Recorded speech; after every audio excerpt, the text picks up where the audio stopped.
자, 그 다음에, 자, 꼭꼭 씹어 먹는 게 좋다고 하는데, 뭐, 밥 먹는 시간을 어느 정도로 하는 게 좋습니까? 라고 하는 질문이 또 있습니다. 이탈리아 같은 나라나 유럽에서는 식사 시간을 2시간 가까이 하는 나라들도 있어요.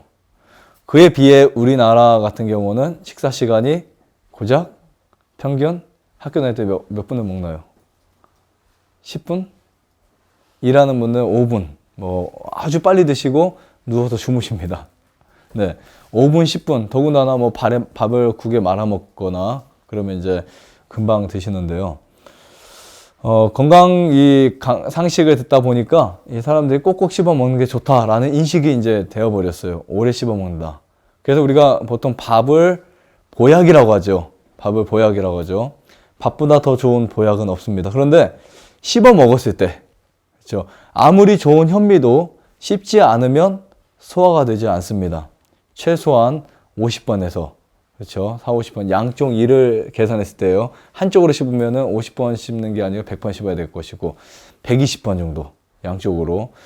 자, 예를 들면, 과식을 피하고 싶다라고 하면, 이런 규칙을 만들어도 좋습니다. 1시간 40분을 120번씩 씹어 먹는다. 그리고 곡식 7, 야채 3, 7대 3으로 드시면 전혀 과식할 이유가 거의 없습니다. 그러니까 40분 동안 식사를 하는데 곡식을 7대, 야채는 빨리 먹어지잖아요. 그러니까 7대 3으로 먹고 그것을 120번 이상 씹는다. 라고 하면 아마 밥 한 공기 드실 것이고 반찬 뭐 몇 가지 좀 드시고 말 텐데, 자, 우리가 보통 씹어 먹는 게 좋다고 하니까 1시간, 1시간 반 이렇게 드시는 경우도 있어요. 그럼 어떤 문제가 생길까요? 1시간 이상 식사를 하게 되면 우리 위에는 2개의 문이 있습니다. 하나는 위에 부문이라고 하고, 분문이라고 하죠. 부문과 분문이 있는데, 반대인가요? 그래서 요즘엔 좀 쉽게 나오죠. 들문과 날문. 해서 이제 들어오는 문과 나가는 문이 있어요. 딱 2개의 문이 있어요.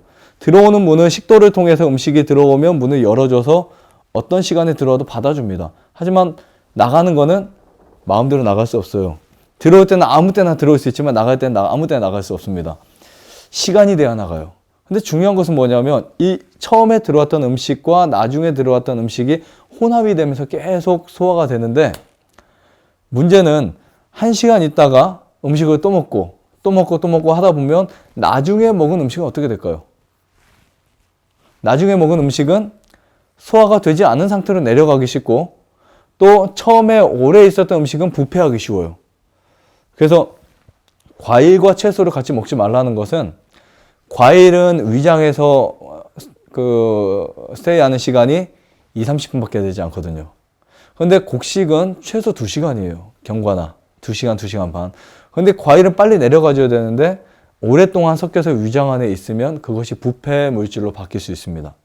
그래서 우리가 같은 음식이라 해도 시간을 길게 먹으면 1시간 이상을 넘기면, 맥시멈은 1시간 봤을 때 넘기면 문제가 될 수 있고, 가장 이상적인 건강 식사를 40분으로 보고 있습니다. 40분.